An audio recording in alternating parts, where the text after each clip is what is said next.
Hi. അപ്പോൾ അങ്ങനെ Argentina ഫൈനലിലേക്ക് കടന്നിരിക്കുകയാണ് അല്ലേ.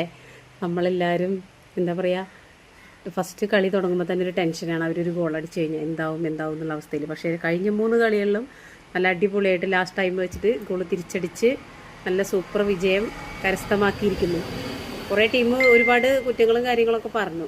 പക്ഷേ എന്തോ ലാസ്റ്റ് ടൈം വെച്ചിട്ട് നമുക്ക് സമാധാനിക്കാവുന്ന ഒരു എന്താ പറയുക സമയമാണ്. നല്ല അടിപൊളിയായിട്ട് കളി. അത് ആ ഒരു ടെൻഷനും കൂടെ തീർന്നിട്ടുമ്പോഴേക്കാം ലാസ്റ്റ് ടൈം ആയിരിക്കും ആശ്വാസം ജയിച്ചല്ലോ എന്ന്. അപ്പം ഇനി ഫൈനലിൽ കാണാം അല്ലേ. സ്പെയിനെ നേരിടാൻ പോവാണ്. അപ്പോൾ അർജൻറ്റീന തോൽക്കാൻ കാത്തിരിക്കുന്ന എല്ലാവർക്കും, ജയിക്കാൻ കാത്തിരിക്കുന്ന എല്ലാവർക്കും നല്ലൊരു കളി കാണാൻ വേണ്ടിയിട്ട് നമുക്ക് വെയിറ്റ് ചെയ്യാം. ഓക്കെ. അപ്പോൾ എന്താ പറയുക, ഇതോടുകൂടി ഈ ഫുട്ബോളിൻ്റെ ഒരു ത്രില്ല് കഴിയാൻ പോവാണ്. ഈ അടുത്ത 4 വർഷം കഴിഞ്ഞിട്ട് കാണാം. അപ്പോൾ നമുക്ക് ഫൈനലിന് വേണ്ടി കട്ട വെയിറ്റിങ്ങിലാണ്. Okay, bye bye.